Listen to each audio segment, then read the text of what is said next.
Pete. Afternoon, Tom. Hello. If you know anything about me, you know I'm about three things, correct? Yes, ding-dongs. Ding-dongs? I don't even know what that means. Oh, come on. You're a ding-dong fan. Ding-dongs, a chocolate cake with a creamy filling. What? And probably it would involve pork rinds and Schlitz beer. Those are the three things. Okay, this is already a disaster. I'm putting you on probation. I'm starting again. Here we go. Hey, Pete, if you know anything about me, you know I'm about three things. Ding-dongs. Damn it! No. Okay.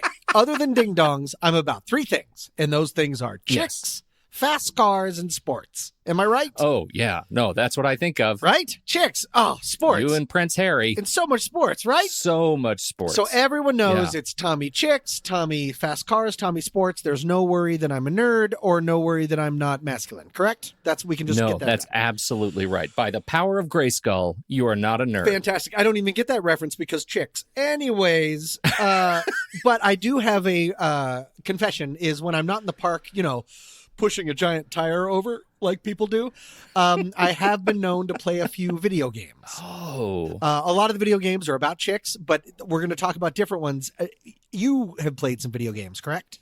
No, because chicks. Okay, so it's just also, me. I've heard a lot about video games, so I feel like I can truck with this conversation. Oh, good. You can speak for a friend? Great. Yes, for a friend. All right. Well, in my video game life, I have killed terrorists. I've stopped an alien invasion. I've solved puzzles. Oh, I won World War II. Wow, man, that was a big one. That's a huge turn. So you're welcome for that. There has always been a little bit of a stigma about video games. I had a lot of friends that played them when we were growing up. I am one of the only ones that I know of my personal friends. They say things like, well, I just don't have time for them, or I have a child, or time moves. Whatever it is, whatever their dumb choices are, I still play video games, and I it sounds like your friend does too. And I have learned that using video games as a form of mental health therapy has been around for a really long time. Oh, I'm delighted to hear this, and so will my friend also be delighted. Exactly. Yes, we've been using video games to help people with anxiety, social anxiety, different kind of things for anxiety and depression for a long time. And actually, I did some research, and multiple studies have shown that gaming stimulates two pretty important regions of the brain. One is associated with motivation and goal orientation. The other associated with learning and memory. So you put those together, basically they figured out that if a game can set up a challenge, like a quest line to be tackled, and then you finish it and it rewards you for completing them, not bad, right? A fantasy world where plot lines are resolved and rewarded should be a pretty easy sell for those suffering from anxiety. Yeah. For instance, for MMORPGs, for non-computer people, it's massively multiplayer online role-playing games. How would you describe that to someone who doesn't know what that is? This is a kind of game where you jump in, you take the part of a character, and you are playing in live, real time with other people around the world who are also playing in this game environment together. Right, correct. It has been figured out that for kids with social anxiety, it can actually be very beneficial because they're paired with actual face-to-face interaction. Well, not face-to-face, but avatar-to-avatar interaction, and they can use the game to help initiate relationships in an environment that is low risk. Sure. You can also learn how to work as a team. You can start picking up on social cues that actually video games can be very beneficial in this way. Even casual puzzle games like, what do people play these days? They used to play like Bejeweled or Candy Crush. Playing them causes a reduction in any kind of anxiety. In the medical field, there's also been a big breakthrough in that for 25 years, researchers have looked for ways to reduce anxiety of children facing impending surgery. They've tried having guests come in. They've tried talking to them. The only thing that really works and has been proven effective is allowing kids to play handheld video games. It shows that it was more successful at managing anxiety than any medications that they would give. All of this has to do with one big thing that video games can do, is that it interrupts the cycle of anxiety because it breaks the cycle of attention. Because if you think about it, what is anxiety? Fear is worried about something that is happening. Anxiety is being worried about something that might happen. It's the anticipation involved with that. And so as a result, video games can help interrupt that cycle of anxiety because it breaks the cycle of attention. The cycle of attention. The cycle of attention, that if you're perseverating, or you have this anxious feeling in your head, that you become too preoccupied with the game in order to just keep swimming around in that darkness of nonsense. Do you ever use video games for that kind of a thing? All right, I'm going to tell the truth now, Tom. Yes, I do. Oh my goodness. Yeah. I love it. And of course, I spend less time, and I know I shouldn't, but I spend less time thinking about these benefits that you're describing, and more time worried that I'm going to get stuck in it, or that, somebody's going to come home and catch me and I shouldn't be playing a video game, right? Oh, like I should be. So it's a real I should be doing escape something for you. productive. It is an escape for me. It's a brain cleanser. It's a kind of thing that helps me. It helps me to stop and slow down when I find I'm moving too fast, and Yes. I'm not making good decisions. I'm not thinking clearly. If I stop it and slow down and focus on a game for a half hour or so, get through a level, and then turn it off and come back to what I was doing, it's often just enough to just kind of flush the pipes. You know what I mean? Yes, that's a great way of saying it. And for me, video games offer control. Yeah. I don't believe that I'm a control freak. I don't believe that I'm over controlling, but to be able to be in a situation for, like you said, half an hour, be able to try something, try whatever you want. And if it doesn't work, I can try again. Yeah. I can save and Yeah. restore. I can get it right on my terms and be immediately rewarded for it. That's a nice bumper to have throughout everyday life, which is just no save button and chaos and sadness and sometimes good stuff. And sometimes you win World War II. Point being, try taking your mind off it a little bit. Focus on something else. Get a little bit of that feeling of goodness for completing a goal. And then, like you said, once the pipes are flushed, then you can go back to your normal life. As with everything, when I was doing research on this stuff, I also found a whole lot of articles talking about the dangers of video game addiction. That, of course, you find pleasure and comfort in this, and so then you play it forever, and you forget to eat, and then we find you a couple days later. So I guess what I'm saying is everything in moderation. Video games are great, and don't be jerks all your life, and at some point, get a drink of water. I don't know. I'm doing the best I can. Whoa, whoa, whoa, whoa, whoa, whoa, whoa. Welcome to What's That Smell? A sometimes funny podcast about humans and their anxieties. I'm Tommy Metz III, And I'm Pete Wright. and every week we each drag out one of our deepest, darkest anxieties into the light to share it, learn about it. And hopefully laugh about it with all of you. Reach out, send us a story of your own anxiety to somethingstinky at rashpixel.fm. Again, that's somethingstinky at rashpixel.fm. And with that, Thomas, I'll go first. Up against your ear and very carefully listen to what it wants you to hear. Okay, Tommy, I've been waiting to bring this one out. I honestly didn't think I was even going to talk about it because it makes me so wildly uncomfortable. And I thought, oh my goodness, people are going to think that I'm super depressive and frankly suicidal Oh, if I bring this out. great. Episode 10. Let's do this. Hey, everybody. Welcome to Call for Help by Pete and Tommy.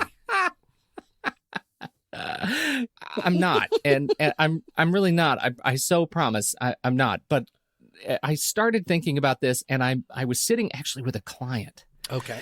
And I was sitting, we were having a drink and we were talking about, the project we were working on. And then I said, hey, I started this new podcast. And this was right when we started. Like, I don't even think the first episode had gone live.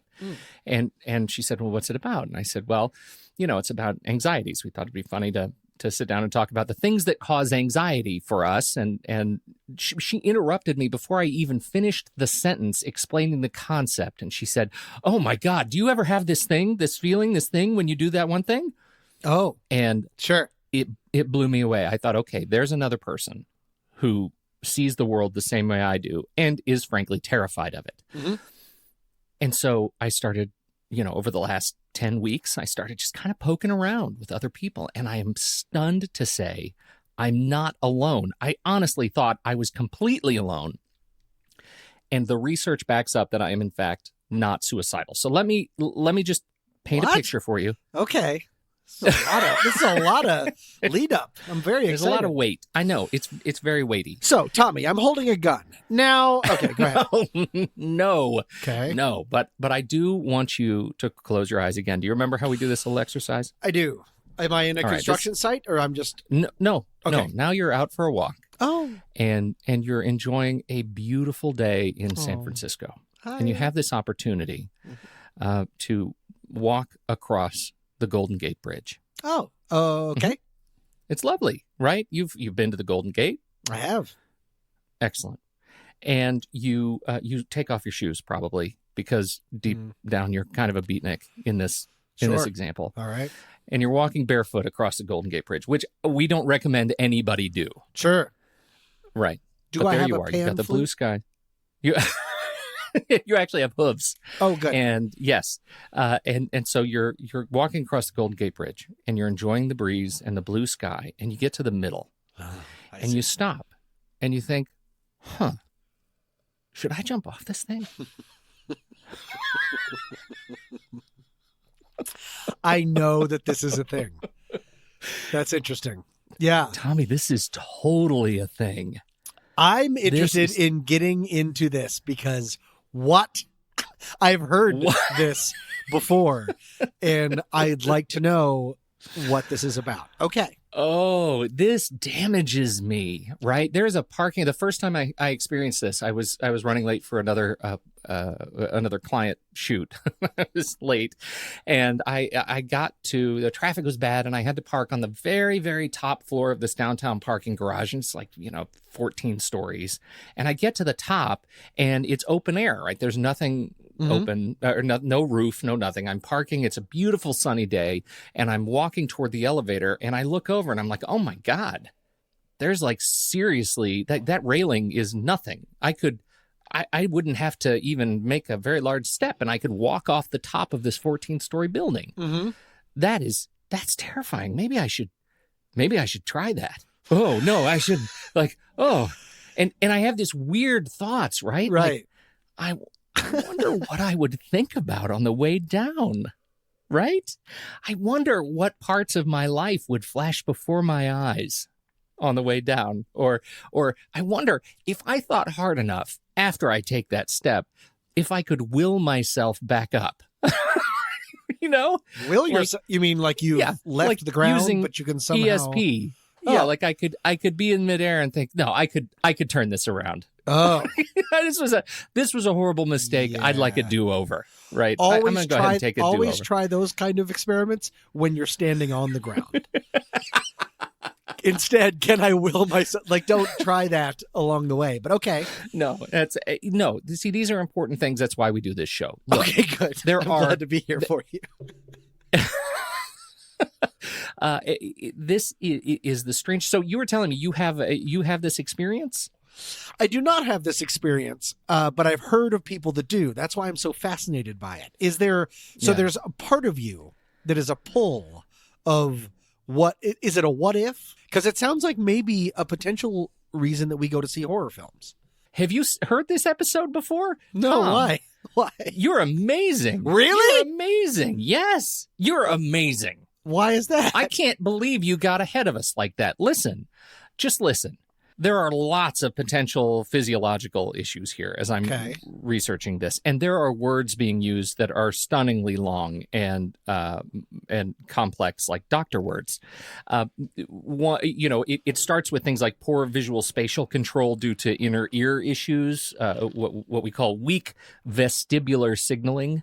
This is when the fluid in your would lead to what? That causes balance issues, right? Oh, that you're worried about. When you're dealing, when you're worried about falling because you worry that you don't have the balance to recover from that. There's also something called vertical overestimation.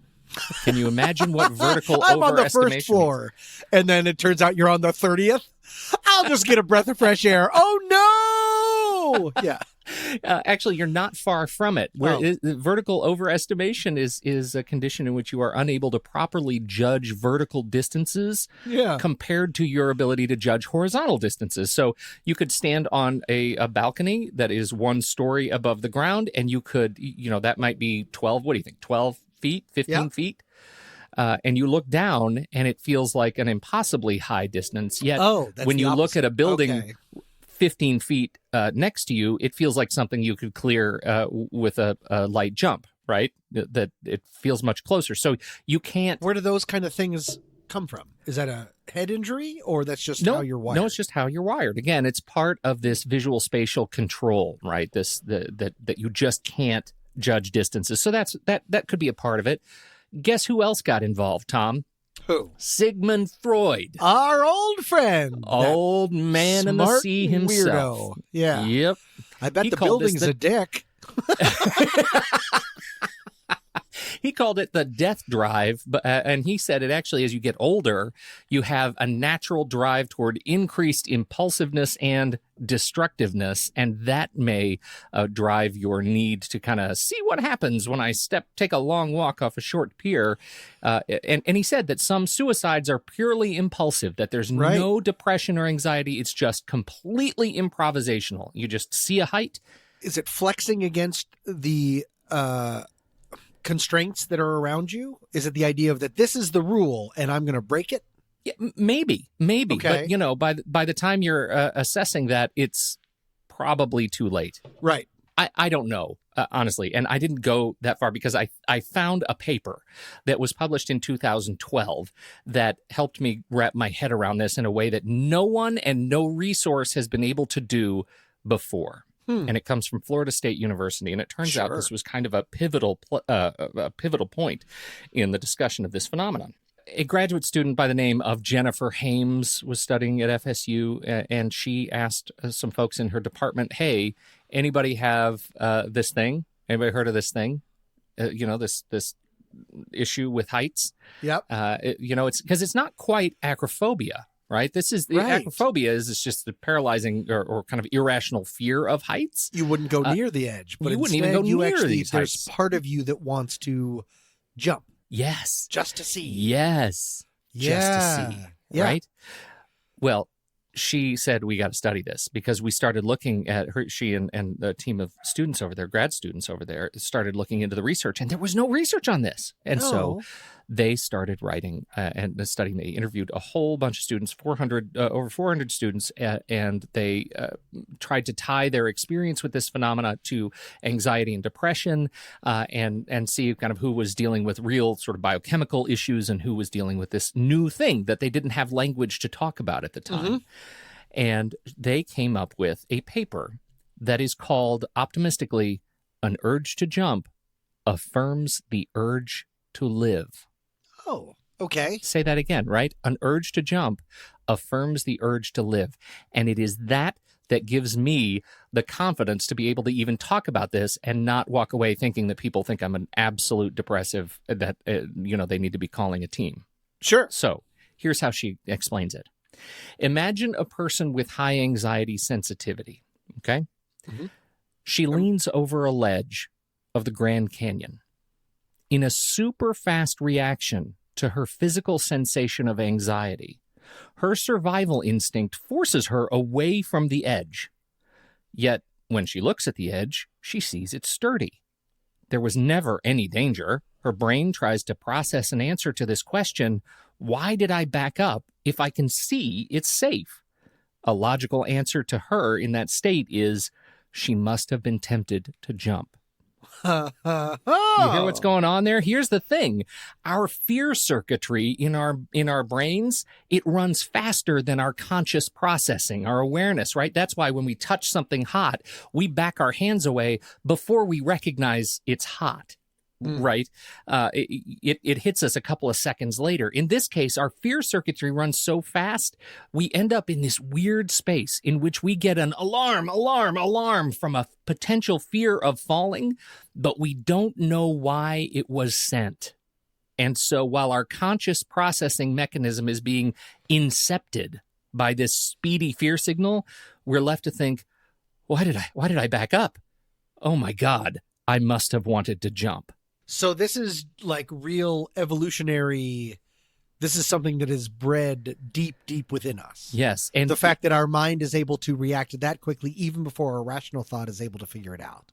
Exactly. Is that crazy? That's fascinating. I love that stuff. Fascinating. So, yeah, psychologists, I mean, this was published in 2012, and psychologists appear to be aligning around this concept that the urge to jump should be more directly related to, as you said, Tommy, going to a haunted house or a scary movie. Yes. That the experience in these scenarios is like subconsciously reaffirming our ability not to buckle under fear, right? This urge to jump and the rapid pullback, it's a sign that our fear response, it's still working. Yeah.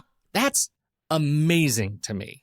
And it lets you sort of literally go on a roller coaster where you will be safe. Yeah. And I won't have that thought of, God, I wonder what I have this urge to jump, right? And the way I set it up in the beginning is a little bit too probably sarcastic, right? These thoughts of, I wonder what I would think about on the way down. That's not really what it's all about, right? What it's really all about is, oh my God, like I have an urge to go over the edge there. And I also thankfully have that thing that stops me from going over the edge. And that I find is, I seriously learned something new today. And I think putting those words to it really helps me understand my relationship with heights. That's amazing to me. Interesting. It's so interesting because it turns out because you're stuck, and it makes me think, Tommy, it makes me think about that limbo state, right? That state between conscious processing and reactive processing, right? And how many other times in our lives do we exist in that state and don't even recognize it and just feel funky, and our perception of the world changes, but we don't know why. We don't know why. This ironically gives me a whole new anxiety about experiences that I feel like I may be just totally not in control of what I'm thinking and seeing, and I didn't know it. Now that I've conquered this height thing and desire to jump, what's next? Take a number and get in line, universe. That you're going to start like at night, just slowly burying yourself alive. And you'll be like, guess what? Guess what? Once the alarm comes off, I'm doing fine. I hooked a bell up or whatever. I'm trying to think of your other anxieties and how that would react. But, who knows what it is? Who knows what it is? Maybe I'm standing at a gas pump and suddenly I find myself taking a shower in gasoline. Well, here it is. I'm stuck in limbo inception land. Don't even know why I'm doing it. Feels like I should back up. This seems like a great revelation leading to a lot of very self-destructive behavior. I don't know if this is going to work out.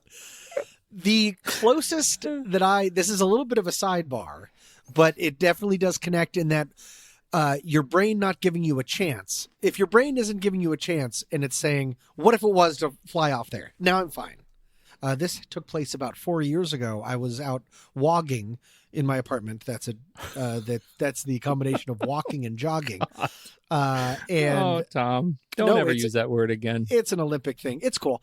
Anyways, chicks and sports. And I was wogging and I was moving along at a fine clip, and I looked over on the side of the road and there was a squirrel that had been completely run over by a car so many times that it was barely not even a thing that could ever have been alive. It was just flat, completely desiccated. And what I thought, I wonder what would happen if I ate that. That's exactly right, Pete. How did you know that, Pete? So here in almost real time, this is what happened. I thought that squirrel is flat as a pancake. I wonder what would happen if I ate it. And then I threw up. Pete, this is 9 a.m. in the morning. No, this is like 8. This is before work. So this is like 8:15 in the morning. I'm walking, and that's what happens is that squirrel's flat like a pancake. I wonder if I could eat it. And then I pictured a split second of me eating this roadkill, and alone, this is before I had Foster, alone on this cul-de-sac at 8:15 in the morning. The whole day is in front of me. I threw up, Pete, on the side of the sidewalk. My day had just begun. And then I was like, I had like those post-throw up sniffles. And then I'm like, what has happened to my life? And I just like a Charlie Brown, like a Peanuts character, I just hung my head and walked home. realizing You weren't even able to walk home? no, I couldn't walk. It was just a slow shuffle of weird sadness and shame because my brain said, let's go on this roller coaster. I'm not going to worry about this parking garage. What if you ate that squirrel, you idiot? You didn't. You threw up. So now you officially know don't eat squirrels and enjoy your Thursday. Like, what a disaster. But I don't know if that compares enough, but yeah, brains work too fast. Settle down, brains. Find it sleeping in its nest before it wakes up. Touch it gently, you want it, feel it completely come. Pete, it was nice to hear about your plans of throwing yourself off a bridge. Because No. my anxiety actually involves that a little bit in Throwing a very yourself off a slight bridge? sort of way. Not throwing myself out of a bridge, but potentially what comes afterwards, Pete. You're a flat squirrel. I'm a flat squirrel. Well, we don't know if that's going to be. While I was not raised religious by my parents, my mom and dad, there's always been a lot of religion in my family. My maternal grandparents were Roman Catholic, and on my dad's side, he is the only one of his three brothers that hasn't gone into the Christian ministry. So I've always been brought up around a lot of religion. And of course, if you think about it, with most organized religion comes a super fun place. Any idea what it is? It's been called Gehenna, Sheol. I was going to say shame, but it sounds like that's not the direction you're going in. H-E double hockey sticks. I'm talking about Hell, Pete. Hell, Pete. Oh, That's your new fascinating. That's your new nickname is Hell, Pete. Yes. I'll take it. Again, I was not raised religious by my parents, so I haven't necessarily been there my entire life, although I have been very religious growing up at times, less religious. Now, if you've read the Bible is pretty sparse with its descriptions of hell. How, based on what you know of the Bible, how would you describe hell? Do you have any ideas of what it actually says? I don't. I really don't. And I should say, I took a class on the Bible as literature, and we were supposed to have read the whole thing, and I skipped around kind of a lot. You skipped to the end, like most of your books. I get it. Ooh, skipping to the end is horrifying at the Bible. Right. Anyways, I guess the New Testament. Now, I've personally had my ups and downs with religion growing up. I've been very, very religious, have been less so, have been very against it in a very angry, pretentious college student. Came back to it. Either way, I have been always fascinated by the dread I feel by the idea of hell. And at one point, I realized that in my walk with religion, that is always changing, I realized that I only believed in heaven because I was afraid of hell. Oh. As a result, going to your getting up to the end of the parking garage thing, the safe roller coaster, I have consumed so many books, so many movies, most horror, which depict visualizations of hell. I have so much of a knowledge of how Hollywood and different creatives can explain it or their depictions of it. I wrote my senior honors thesis in college on a comparison of descriptions of hell in books and in films. I'm very well weirdly read about this thing that maybe I shouldn't be. And here's the turn is hell, hell, hell, hell. I don't care for it, but after thinking about this a lot for today's episode, I realized that I don't have an anxiety just about hell. I have an anxiety about the afterlife in general. And then I realized I don't even have an anxiety about the afterlife. I have anxiety about the idea of infinity or eternal existence. Really? That's what I have anxiety about. The idea of infinity or eternal existence. It is not debilitating, but only for the fact because it seems like by definition, I cannot comprehend it. But it's the kind of thing that keeps me up at night sometimes. If I'm doing if we've talked about it in an earlier episode, I have sometimes trouble at what I called sleepy time. And during that, sometimes I can get a little bit shaky and a little palm sweaty and a little bit scared of the idea of eternal existence.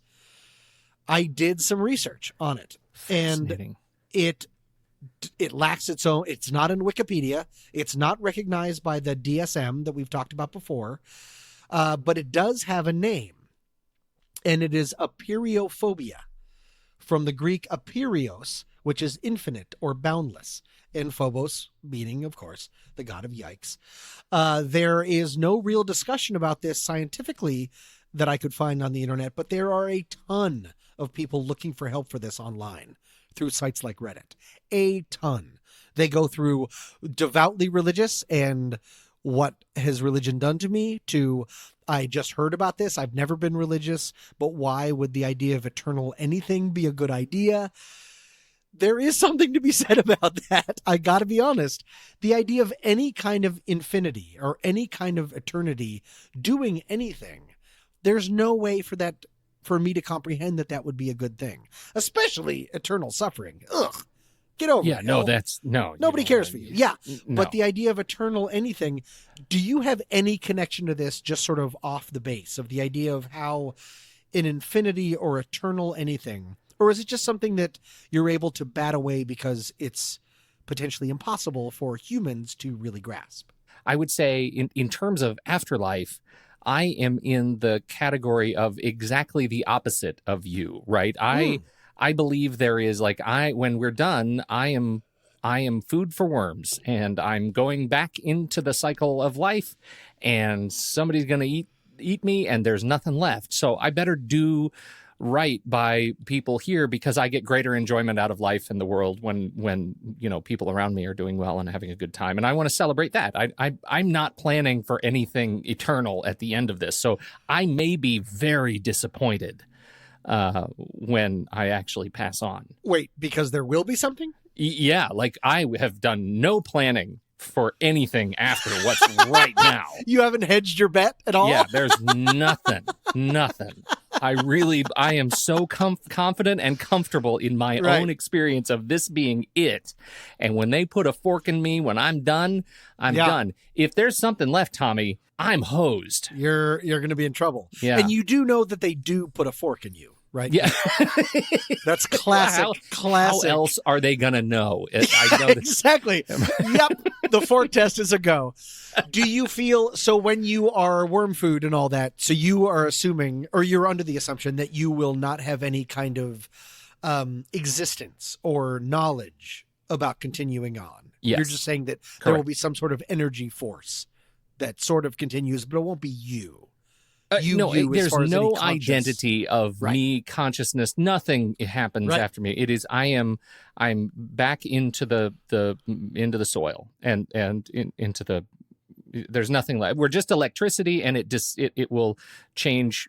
It'll change state. And isn't it weird to think that there is a level, at least for me, of comfort in that? Generally, I belong to the idea of, as I talked about Becker in an earlier episode about the denial of death, that I do believe that a lot of things that we do, the majority of things that we do, consciously or subconsciously, are a denial of the fact that we are going to die. But that actually, compared to an afterlife or eternal existence, the idea of just lights out is very comforting. It's funny as you bring it up, because this actually is a rift between me and my own mother. I think I think she has a very different feeling about what's next. I have many friends who believe so deeply in a reincarnation state. Like we all we're going to come back as something. I know the major world religions believe that we're going to come back, and I am a total waste of space in those contexts because there's not a lot. But after some days, after really long days, really big projects that have just beaten me up, I'm not going to lie to you. Sometimes I lie down and I think, in another 50 years, I'm going to get to die and take a break.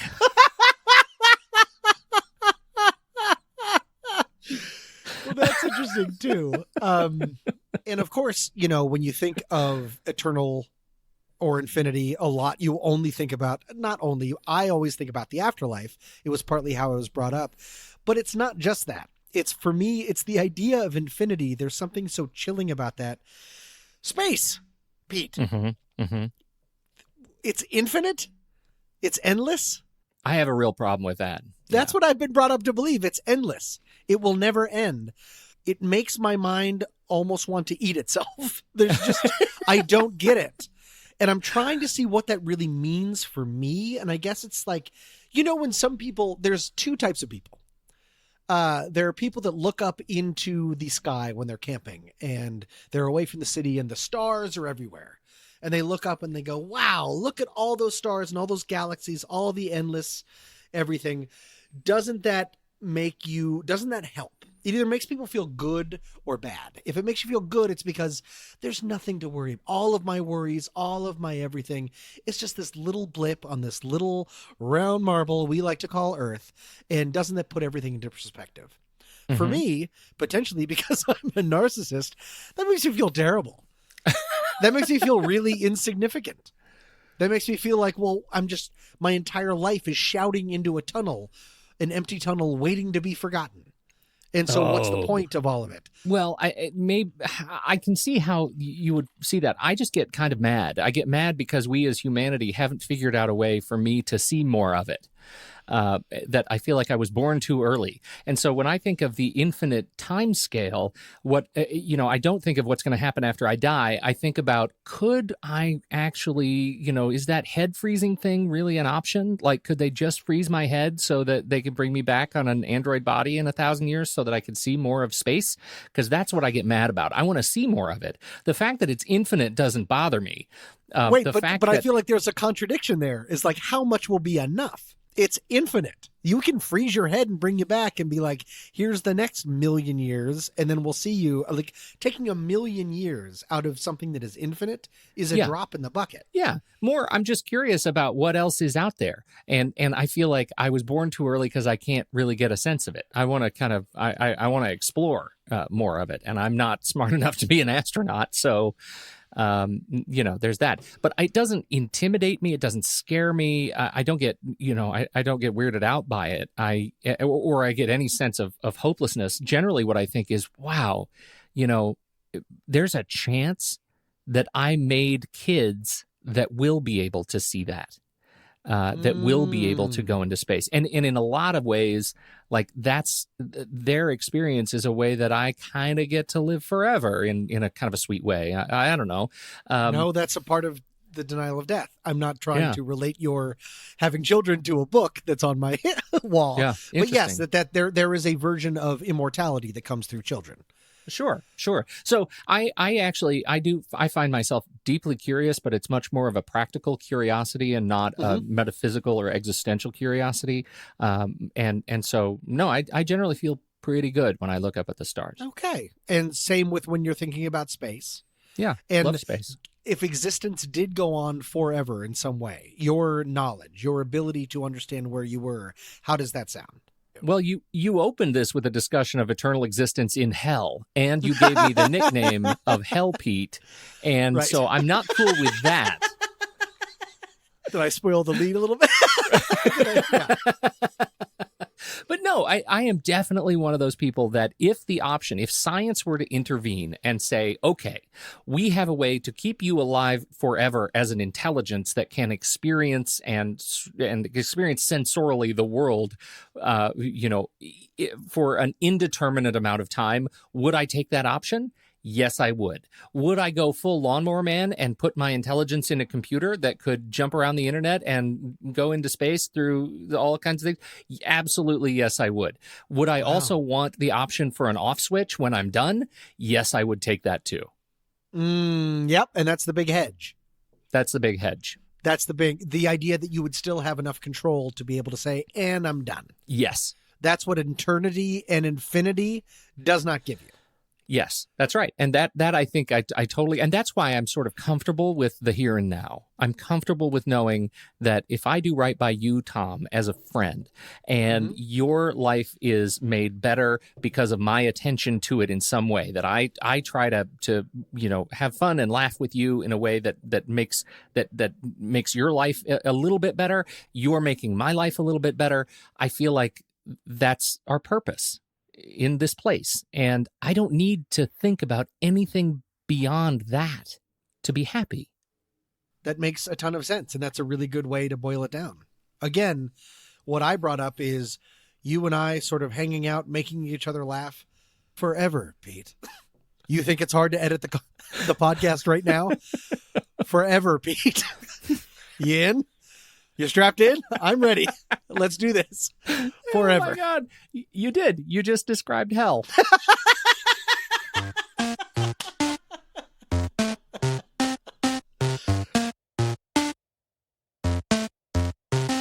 Today's podcast is brought to you by Audible. Guys, you have got to get a free audiobook download and a 30-day free trial. 30 days free trial at www.audibletrial.com/scent of a podcast. Audible has over 180,000 titles to choose from for your iPhone, Android, Kindle, or MP3 player. Pete? I wanted to try to get something that relates from my Audible library. And I've told you, Tommy, I have hundreds of books that I have in my Audible library. I am a fan of Audible. I've been a member myself for 17 years. I love Audible.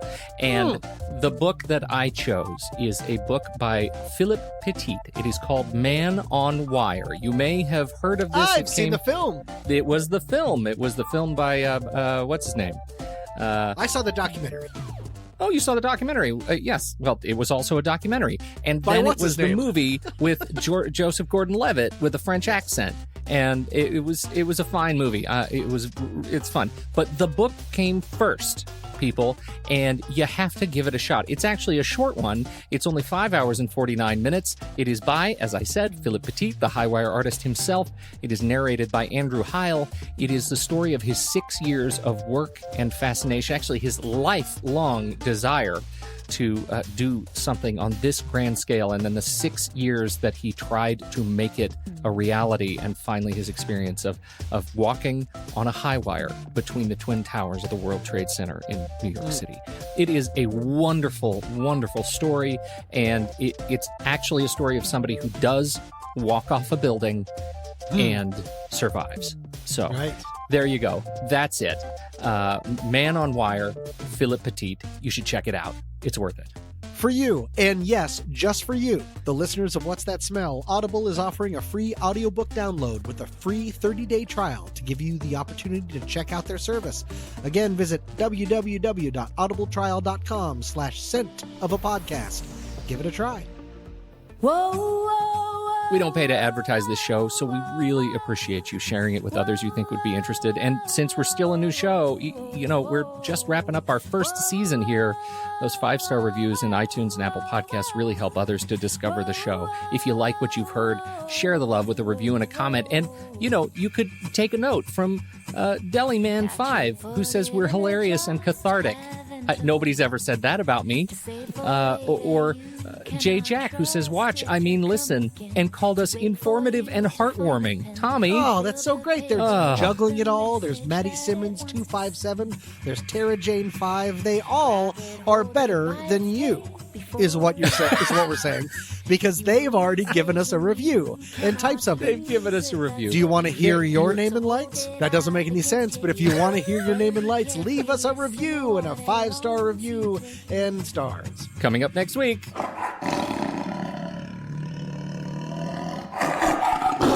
I have no lesson on this one, Tom. I have no lesson. It only gets worse if I keep talking, so I think I should stop. Are we just going to call it? Welcome to the podcast, everybody. We're on our own. Oh, and they also prey on pests. But unless they start just eating themselves, then they're ignoring the biggest pest there, and ants can suck it. I got to run 500 miles.